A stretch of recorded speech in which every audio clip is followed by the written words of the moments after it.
considering conscience and what constitutes good conscience. But before we do that, I want to make clear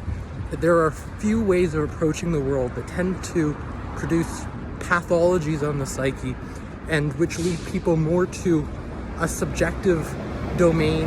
of truth that is incongruent with what's actually true and really true, and separates the self from objectivity and the physicalities in pursuit for more of these affective, subjective subject matters that pertain strictly to psychological truths in regards to what an individual deems as meaningful. Not necessarily what's true or actually the case, but what an individual deems meaningful and often games, and does so in a form of play or pretend or poncing in terms of thinking and conceptualizing thinking even through direct behavior that can lack cognition and direct awareness, and which could lead primarily through organized and orderly, disciplined behavior in which an individual strategizes a particular approach to life, which is congruent only with some functional aspects that tend to be more selfish and which produce imbalances in regards to the ego, harming the self, increasing risk for various dysfunctions, disorders, conflicts in life, and a net negative to the physical surrounds through approaching life primarily as things like a game, a show, a TV show, or a video game in which the rules are primarily designed by the subjective mind and don't appreciate the natural laws and physical constraints of reality, but also base it in something that's more open rather than a closed system, or which has a complete script in which we can always go back and rewind it or operate within its finite coding that is less dynamical to the natural evolved body, which is not as closed of a system and remains an open, constant, adaptive system, and unless it's in a terminal condition, tends to resist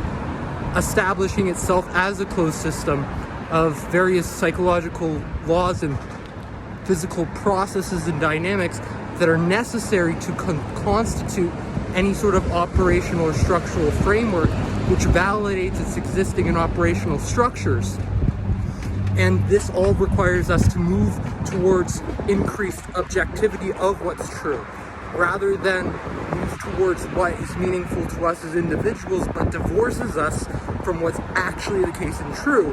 And we can find a lot more meaning and even purpose to be found when we align our subjective truths, or even our imaginative consciousness, or perceptions, or speculations, with an orientation towards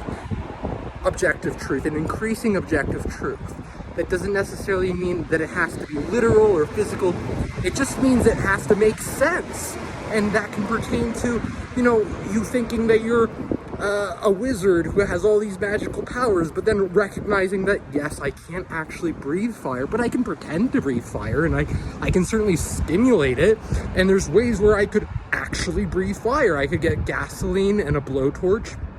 and train myself to be able to sustain high amounts of heat. Maybe I smoke a few times, so I'm able to also consume the carbon dioxide and bicarbonate at a more adapted rate because I've practiced and I've concentrated and put myself in a position where I'm allowed to develop these individual differences through my epigenetic interactions that pertain to these objective laws and understandings of what has to be true to be able to support certain subjective approaches to existence. And when we approach life as if our subjective truths or subjective beliefs are as real as the physical laws or constraints, or even ignoring the good conscience of other minds, gaming it because we think that things will be fun, we can end up producing real harm when we are perceiving the world or engaging the world in these incongruent manners. And we know this because a lot of dysfunctions and disorders and even psychological illnesses tend to be a result of incongruence within the personality structure and what a person believes, particularly what they perceive or think in relation to effective functional behaviors, and also their strengths and their values and what an individual truly finds meaningful, but also the behaviors and strengths of that individual that tends to actually support real, genuine, positive psychological functioning and optimal health, rather than move against it, say, for some psychosocial interaction or a feud or a game that is created for superficial or extraneous reasons that can abstract processes that don't align with an individual's value and can enter a territory of pretend play that is actually relatively harmful and more of a direct concern to individuals who are conscious and have a good conscience of what's ethical and produces optimal well-being and diminishes suffering that hampers and also thwarts through ill qualia and damaging the physical structures, organs, and functionalities of the body and mind through how we approach reality and direct our perceptions and perceive the world and engage the world, rather than engaging in it naturalistically and as it is and as it goes, without necessarily